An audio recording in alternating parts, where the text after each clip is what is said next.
Cycling in Japan allows you to experience a side of the city that most people don't get to see.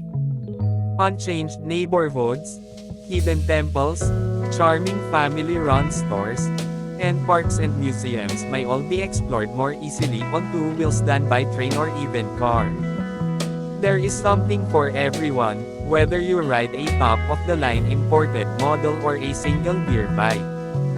Simply master a few Japanese cycling rules and keep an eye out for pedestrians, and you're good to go.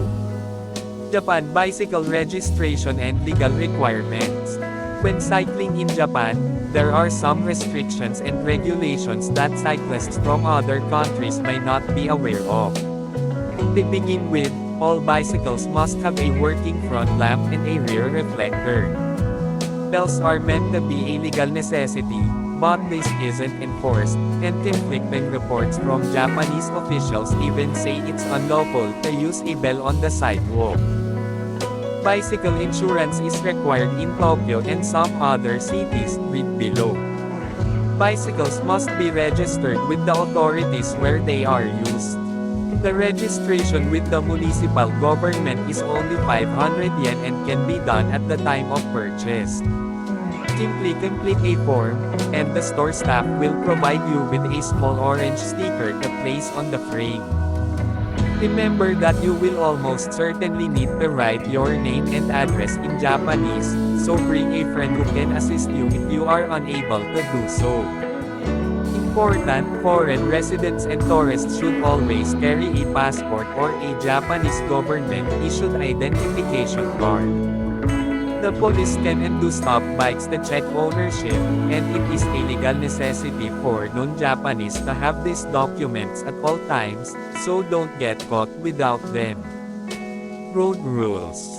Once you have registered and are ready to hit the road, keep in mind that cars in Japan drive on the left. Bicycles must also stay to the left of the street unless there are dedicated bike lanes or shared-use pathways for pedestrians and cyclists. Pedestrians. If you're riding on a shared-use sidewalk, you must also adhere to pedestrian restrictions. This includes bikers who use the major thoroughfare.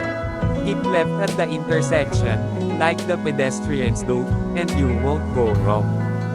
Remember that pedestrians always have the right of way, and many do not appreciate bells ringing to warn them of a bicycle approaching from behind. Prohibited activities. While cycling in Tokyo gives you a lot of freedom, there are some things you just can't do. Cycling while under the influence of alcohol is illegal, much like driving a car. While riding a bike, wearing headphones, using a cell phone, or carrying an umbrella are all technically prohibited. While these rules exist, don't be surprised if you encounter locals breaking them on a frequent basis. Parking. Many of the busiest places don't even require you to park if you're just passing through or interested in seeing the sights. If the crowds are too big, simply get off and pedal your bike, then get back on when they thin out. However, when it comes to parking, there are plenty of options. To make riding as convenient as possible, designated street-side parking places and underground sites monitored by security cameras are available. Bicycle parking in Japan may appear daunting at first, but it is generally simple to park a bicycle at or near major stations or shopping malls. Many areas have easily identifiable parking areas, see photo, that charge reasonable rates or are free in some cases. Most parking lots charge by the hour, with some charging up to 24 hours. Parking your bike on the street and locking it to a railing is also an option, but local authorities do make the rounds and pick up bicycles in unauthorized areas. Many unauthorized areas are marked with red "No Parking" signs at busy intersections or stations. Reporting a lost bike. If your bike is discovered in an unauthorized area, you might get lucky and only get a warning sticker at first. You could also return to the parking spot and discover that your bicycle has vanished.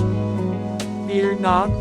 As long as you registered your bike in the first place, all is not lost. After a few days, you will receive a postcard informing you of the specific bicycle pound where your bike is being held. Bring your ID to the pound, pay the fee listed on the postcard, and you'll be reunited with your bike soon. However, if no postcard arrives within a reasonable time frame, your bicycle may have been stolen. Reporting a stolen bike. If your bike is stolen and not simply removed from an unauthorized parking area, there is a very good chance it will be returned one day. This is due in large part to the frequent police stops on cyclists, and few thieves ever ride a stolen bicycle for long. Most prefer to abandon their pilfered bike near a train station or on the side of the road. If the stolen bike is apprehended by local authorities, it will be entered into the above-mentioned system, and you will receive a postcard informing you of where to go to pick it up and the fee required for its release. To avoid having to pay the fee, report your stolen bicycle to your local police station as soon as you notice it is missing. The police report will negate the need to pay to get your bike back. When reporting, you will need a form of identification and the ability to communicate in basic Japanese. The police will give you a form to fill out, and one of the boxes will ask for your bicycle registration number. As a result, many people keep a record of their bicycle registration numbers at home, but a photo on your smartphone will suffice.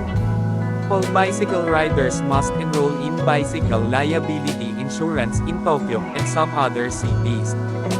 The Tokyo Metropolitan Government requires all bicycle riders, including children, to purchase bicycle liability insurance in Tokyo. This insurance will assist you in paying for any damage or injury caused to others if you cause an accident while riding a bicycle. This applies even if you do not live in Tokyo, as long as you ride a bicycle in Tokyo. If you answered yes to either of the following questions, you are already covered by bicycle casualty insurance. If the fire insurance or car insurance, see below, your casualty insurance includes personal liability insurance as a special rider. If your bicycle has undergone an official safety inspection, discharge, at a bicycle safety maintenance shop, and your bicycle has a TS mark, see illustration below, within 1 year of the inspection date. Bicycle liability insurance is covered by a variety of policies. Please double-check your insurance and contact them for more information. Traffic accident insurance for Minato City residents. Tuldok. There are more areas where request bicycle insurance. Please check the local office where you reside. How many people can ride on a bike in Japan? On a standard bicycle, if the cyclist is 16 years old or older, they are permitted to ride with one child under the age of 6 years old in an infant seat or on the rider's back, securely strapped in a baby carrier. You are not permitted to carry your youngster on your front, see the images below. While helmets are not required, they are strongly advised to be worn for safety reasons. On a special bicycle for 2 children. You can ride with 2 children under the age of 6 if you are labing-anim na or older and have a bicycle expressly equipped to carry 2 infants. Allow 2 children to sit in infant seats, front and back, or allow 1 child to sit in an infant seat while carrying another on your back with a baby carrier. You are not permitted to ride with 3 children, as shown in the image below. For their protection, it is strongly advised that children wear helmets. Purchasing a special bike for 2 children. It's critical to get a bicycle that complies with safety regulations.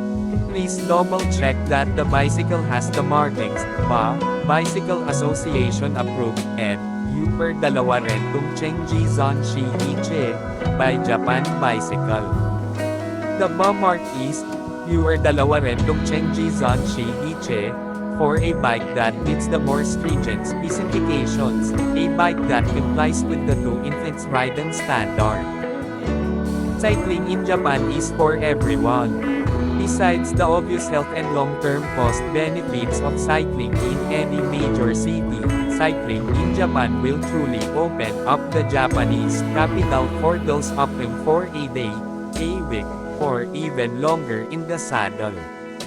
The city proper is an intricate maze of local neighborhoods, upscale shopping areas, and out-and-out tourist attractions plus much more that is surprisingly accessible when on a bike.